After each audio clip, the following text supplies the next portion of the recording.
राजस्थान में हो गया बड़ा खेला। एक झटके में मोदी ने वसुंधरा को साइडलाइन कर दिया। अब योगी आदित्यनाथ के चेले बाबा बालकनाथ बनेंगे राजस्थान के मुख्यमंत्री। राजस्थान की सबसे हॉट सीट का वो उम्मीदवार जो मुख्यमंत्री सीएम योगी आदित्यनाथ को मानते हैं आदर्श। इधर राजस्थान का नतीजा आया, उधर उत्तर प्रदेश के मुख्यमंत्री का राजस्थान में भी चल गया जादू। तभी बालकनाथ को मोदी ने दिल्ली बुलाया और फिर सहम गए विरोधी। बैठे बैठे प्रधानमंत्री ने 2024 तक की सियासी बिसात बिछा दी।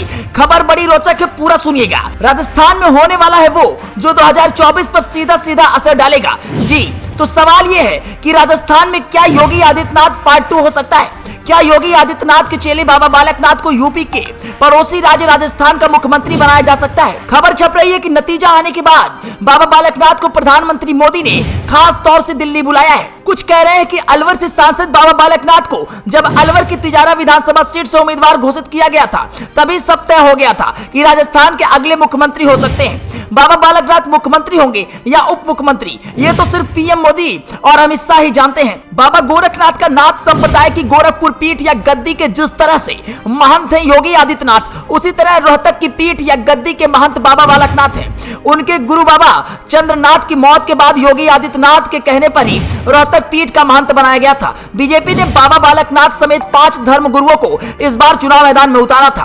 5 जीते, लेकिन सबसे ज्यादा हॉट सीट तिजारा की रही, जहां खुद योगी आदित्यनाथ चुनाव प्रचार के लिए आए और यूपी से बड़ी संख्या में कार्यकर्ता भी भेजे। पूरे राजस्थान में बीजेपी की ध्रुवीकरण नीति को फैलाने और कामयाब बनाने में बाबा बालकनाथ के बयानों की बड़ी भूमिका रही है। अब कहा जा रहा है कि अगर बीजेपी आलाकमान ने इस नीति का लोकसभा चुनाव में विस्तार करने का फैसला किया तो बाबा बालकनाथ मुख्यमंत्री के रूप में चौंकाने वाला नाम हो सकते हैं। मोदी की डबल इंजन की बात कर रहे हैं। कहा जा रहा है कि बाबा बालकनाथ को राजस्थान की कमान सौंपी गई तो उनका डबल इंजन फायदा मिल सकता है। कहा जा रहा है कि बाबा बालकनाथ को मुख्यमंत्री बनाया गया तो हरियाणा में भी बीजेपी चुनावी लाभ उठा सकती है, जहां के रोहतक में नाथ संप्रदाय के 150 से ज्यादा शिक्षण संस्थान है, इंजीनियर से लेकर मेडिकल कॉलेज तक। वैसे भी बीजेपी हरियाणा में गैर जाट समुदाय को एक करने में लगी है। ऐसे में साधन संपन्न यादव जाति के बाबा बालकनाथ सटीक बैठते हैं। राजस्थान की सभी 25 लोकसभा सीटें पिछली 2 बार से बीजेपी की झोली में जा रही हैं। मोदी इस बार भी ऐसा ही चाहते हैं क्योंकि 2-4 सीटें खोना भी उन्हें गंवारा नहीं है। ऐसे में कुछ जानकारों के अनुसार वो हर उस सियासी प्रयोग को हरी झंडी दिखा सकते हैं जो 25 सीटें जीतने में सहायक बन सके।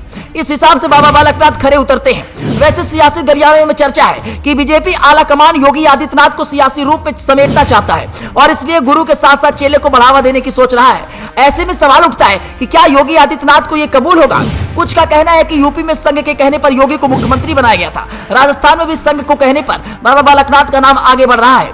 विधानसभा चुनाव में बीजेपी की जीत में संघ की खास भूमिका रही है। संघ के कहने पर 3 अन्य धर्मगुरुओं समेत करीब 50 से ज्यादा उम्मीदवार को टिकट दिया गया है। कुल मिलाकर ये देखना दिलचस्प होगा कि क्या बीजेपी में बाबा युग विस्तार लेगा।